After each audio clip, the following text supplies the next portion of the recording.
Hello and welcome to a new edition of our program Africa Today, and in this edition of the program we will talk about Egypt, as it has launched its first regulated voluntary carbon market for registering, issuing and trading carbon reduction certificates, a significant step towards achieving economic and environmental sustainability.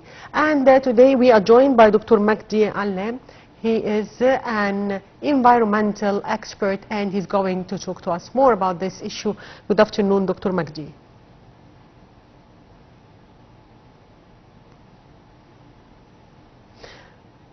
Okay, it seems that there is a technical problem. And back to our reports from Africa and also from Egypt, strengthening cooperation with the African nations. Foreign Minister Badr Abdelati said that President Abdel Fattah al-Sisi is keen to prioritize Africa in Egypt's foreign policy. Abdelati highlighted the President's directives to boost bilateral political, economic and health relations between Egypt and African nations. Details follow. Foreign Minister Badr Abdelati said that President Abdel Fattah al-Sisi is keen to prioritize Africa in Egypt's foreign policy. Speaking in the inauguration ceremony of the Rwandan President Paul Kagame, he said that his visit to Rwanda demonstrates Egypt's commitment to deepening cooperation with African nations. The foreign minister highlighted President Sisi's directives to boost bilateral political, economic and health relations between Egypt and Rwanda. He stressed the necessity of strengthening cooperation between Cairo and Kigali to facilitate the supply of Egyptian medicines to the Rwandan market, given their high reputation and competitive prices. Abdelati also underlined the importance of the Egyptian logistics zone in Rwanda, which aims to promote trade exchange between Egypt and landlocked countries, pointing out that the logistics zones will house a permanent exhibition of Egyptian products. In addition, Abdelati pointed out to Egypt's commitment to supporting development efforts in Africa, citing the Egyptian constructed Tanzania power project as an example. The dam under construction since 2019 by the Egyptian consortium is 97.74% complete, and it will be Tanzania's largest hydropower plant upon completion. The project, a joint venture between state-owned Arab contractors and privately held Swedish Electric, is described as an example of cooperation between African countries in development projects, particularly in water sector, with a length of 1,025 meters and a storage capacity of approximately 34 billion cubic meters of water. The dam is expected to double Tanzania's energy production, control flooding and improve agriculture. During his visit to the Rwandan capital, Abdelati held several meetings with African counterparts and officials at the inauguration, as well as members of the Egyptian community in Rwanda. And back to our main topic for today, we are joined by Dr. Magdy Allam, environmental expert. Good afternoon, sir. Yes, Dr. Magdy? Yes, I'm ready. Yes, sir, according to Minister Rania Al-Mashat, the Minister of Planning and Economic Development, Egypt has launched its first regulated voluntary carbon market for registering, issuing and trading carbon reduction certificates, a significant step towards achieving economic and environmental sustainability. Can you tell us more about the importance of this move? Actually, the African agreements is one of the Egyptian approach of new trends and the new sectors to be involved in cooperation with the Egyptian and of course the North and South Africa in a cooperation together to highlight also the sources like the hydrogen energy, which is actually a new trend of energy, and the green hydrogen and the blue hydrogen is actually one of the actions to be added for the new energy according to the system of nexus. The nexus actually including the water, the energy and the resources also. So this is actually being applied with the needs for the African continent and mainly for the Mediterranean coast, and in addition to the Red Sea coast, in addition also to sub-Saharan areas. Those are the priorities actually involved by the activities of the Minister of Foreign Affairs and the Minister of the African content and African affairs to cooperate together with the Egyptian approaches with the cooperation with the blue system, that as far as we have the energy from the water, we are calling it the blue one. And if it is actually another resources of energy and the new energy, and this actually added to another new zero pollution, the decarbonization, one of the main targets of all the countries of the continent of Africa, the total emissions of the African continent not exceeding only 4% of the total emissions in comparison with the European one, or the United States, or the India, or also the China.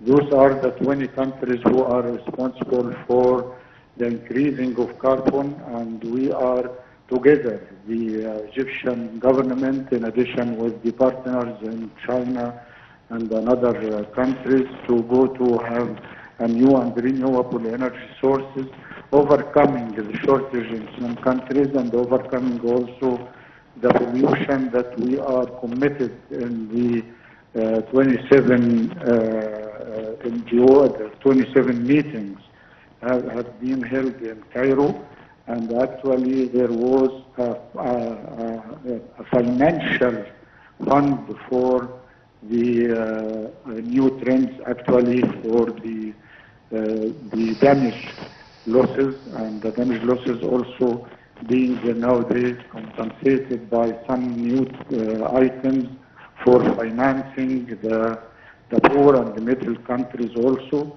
There are 20 countries of energy committed together to reduce the carbon and to transfer gradually for the fossil fuel, to change it to new and renewable energy, either wind, as we have the wind systems in the Red Sea and the Gulf there, and also all the electric supplies as we have in high dam, but also we are added the solar PV unit and the mega solar system that we have in Aswan all over the world, that we are only in Egypt that have kind of such a new and renewable energy in Aswan to add for the clean energy.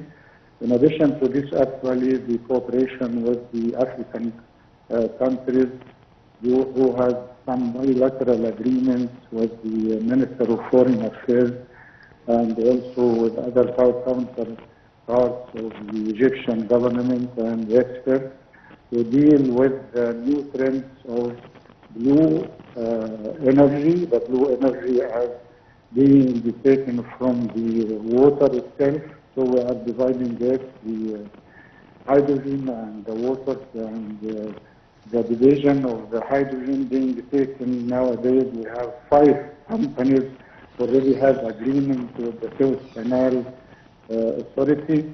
We have already, the Egyptian government already signed 5 contracts up till now used for the blue energy, which are new trends of new and renewable energy sources, in addition, of course, to our high dam in the south of Egypt.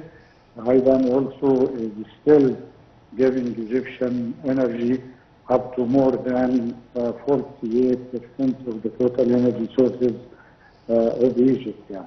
Yes, I'd like to thank you, Dr. Magdy Allam, environmental expert. Thank you, sir, for being with us. And back to our reports from Africa, and Minister Badr Abdelati, the Minister of Foreign Affairs, Immigration and Egyptian Expatriates, said that Egypt's steadfast commitment towards achieving security and stability in Sudan and Libya. Details in this report. Minister of Foreign Affairs, Immigration and Egyptian expatriates Badr Abdel Auti reaffirmed Egypt's steadfast commitment towards achieving security and stability in Sudan and Libya.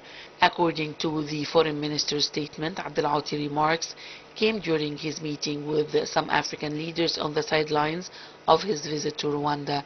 During a meeting with Vice President of the Libyan Presidential Council, Musa El-Kouni, Abdel Auti retweeted Egypt's steadfast support for a Libyan-driven solution.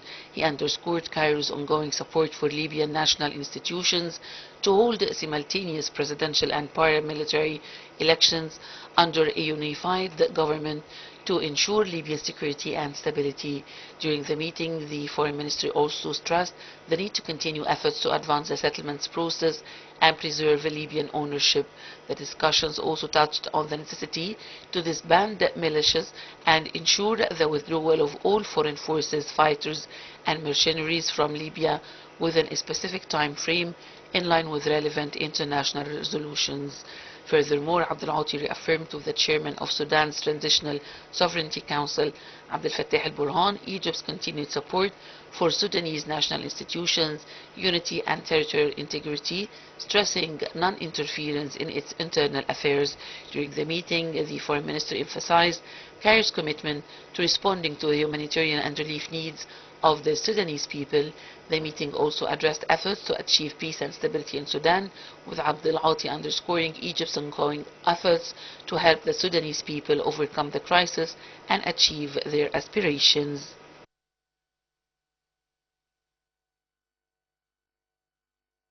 And the World Health Organization declares a monkeypox outbreak in Congo a global emergency, highlighting severity of symptoms. Details from the World Health Organization (WHO) has officially declared the ongoing monkeypox outbreak in the Democratic Republic of the Congo and neighboring African countries a public health emergency of international concern. This declaration, the highest level of global health alert, underscores the seriousness of the outbreak, particularly the troubling virus symptoms associated with the virus. Monkeypox is a viral illness that usually begins with fever, headache, muscle aches, and swollen lymph nodes. However, the most distinctive and concerning symptoms are the rashes and lesions that develop on the skin. These lesions typically start on the face and hands, but can spread to other parts of the body, including the torso and limbs.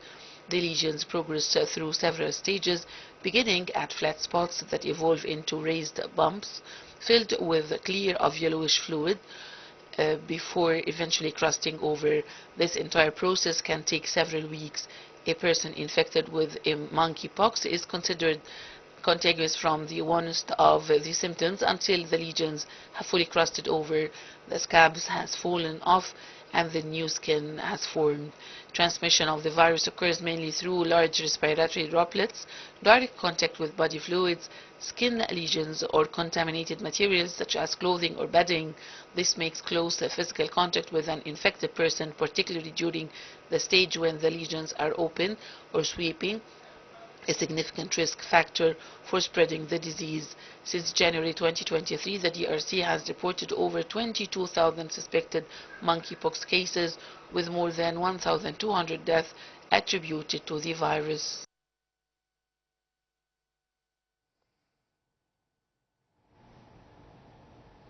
And by that, dear viewers, we come to the end of today's edition of Africa Today. Thank you for watching.